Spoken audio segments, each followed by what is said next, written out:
Hello everyone, in this lecture 25 we will understand what is work schedule rules and work schedule and also steps to generate work schedule rule.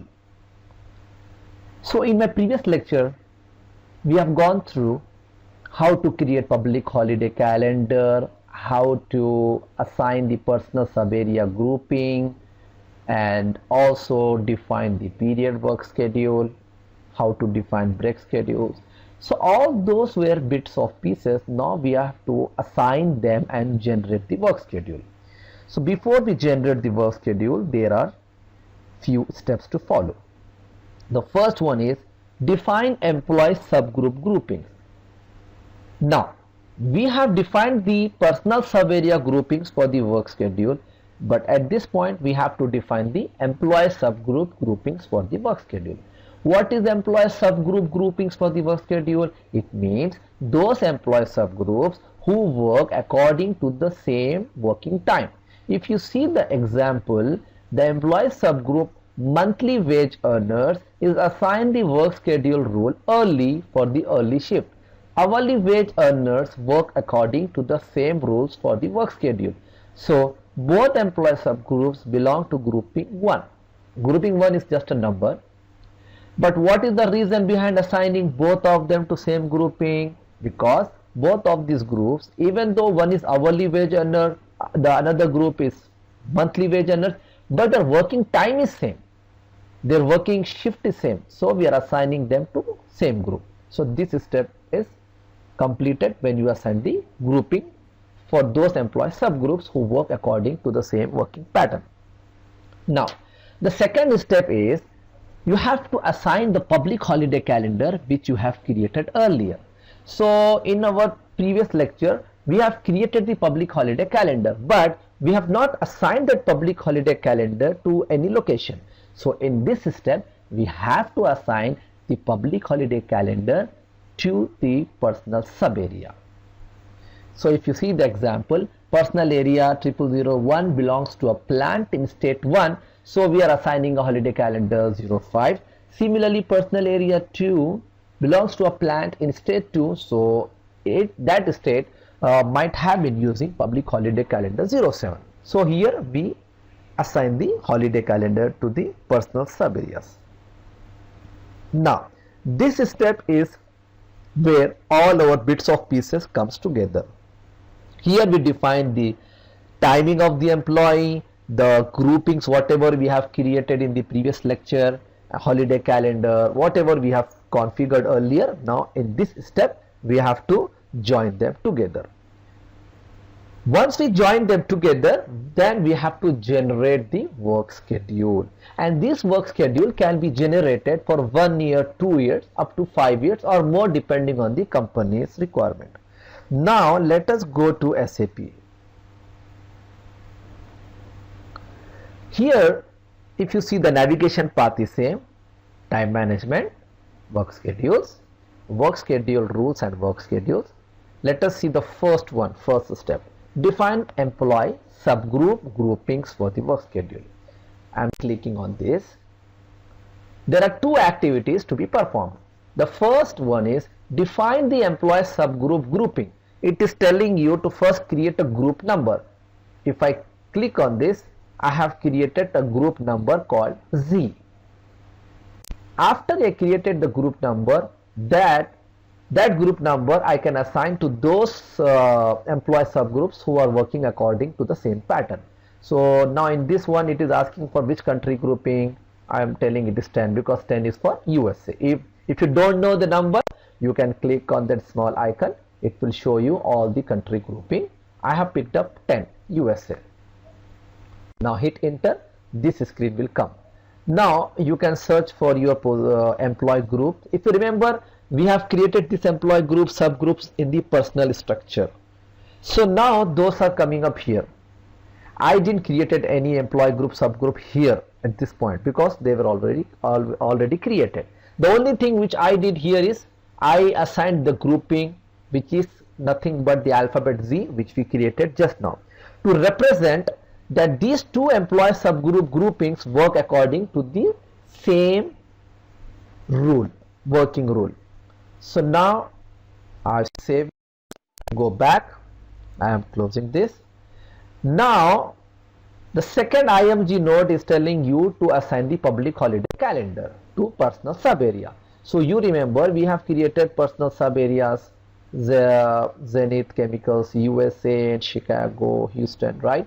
So I am assigning my public holiday calendar to my personal sub area. This is important because I am telling the system this holiday calendar is applicable for all those employees who belongs to these personal sub areas. Go back. Now set work schedule rules and work schedules. Click on this. This screen will come. Now if you click new entries, you have to fill all these values here. So let me show the one which I have created so it will be easy for you to understand. This particular work schedule rule I have created. Now let us go each field one by one.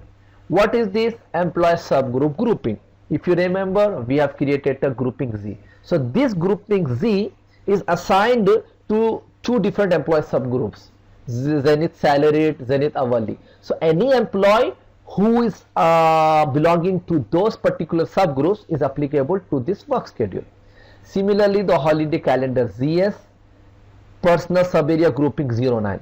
This grouping number is very important because this 09 represents that we have given this 09 to two personal sub areas. So now this work schedule is applicable to this group, it means that all those personal sub areas which are belonging to these groups are applicable to this particular work schedule rule. So here the concept of grouping comes because you are just creating the work schedule rule for the grouping. It means even if you have 100 of personal sub areas, if you group them to one group, particular group, and if you create this work schedule rule, it is applicable to that group. Now this is work schedule rule. You can just give a name of the work schedule rule, the description for the work schedule rule. Now these are the timings. You have to give the time. Daily working hour is 8, monthly working is 173, weekly working hour is 40, and so on, right? Once you give this, the most important section here is this one. Why? Because system has to know what is the period work schedule, right? So I have assigned the period work schedule which I have created, because period work schedule defines the working pattern for the week and it will rotate one after the other for 1 year. If you are generating the work schedule for 1 year, it will go the same week will rotate, So this is the period work schedule. Now what is the reference date for period work schedule?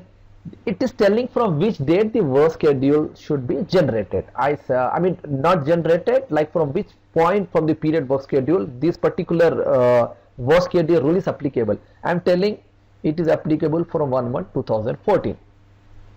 Now what is start point in period work schedule? It means whichever date is coming, you have to write the number. So 1st January 2014 is falling on Wednesday, so we have to put 003, which is nothing but Wednesday, because 001 is Monday, 002 is Tuesday, 003 is Wednesday. Now I have created my work schedule. After I create my work schedule rule, the final step is to generate the work schedule rule manually. I clicked on this one. Okay, now this is this which basically will come up here. Now I have to assign my grouping, which is Z. Employee subgroup grouping is Z, if you remember. So since you know, I'm just entering it Z. Holiday calendar is ZS, even though you can search here. Personal sub area grouping is 09. Work schedule rule is the one which just created. So this was the work schedule rule. Now it is asking for which period you want to generate. It is basically asking the month and year. I am telling January 2014 to January 2015. Once you enter this, click on create all. It says work schedule generated from period 1/1/2014 to 31st January 2015. It is done. Now, so if you see here, the work schedule, just to generate the work schedule, we had to start from the holidays classes. See how each of this was important.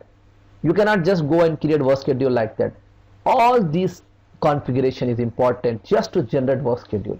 Your holiday classes, your holiday calendar, your personal surveyor grouping, your daily work schedule, your period work schedule, the date type, all these parameters were really important to generate the work schedule. So this ends our session how to generate the work schedule. I would recommend you to basically create a work schedule based on your example, whatever you are practicing. Thank you.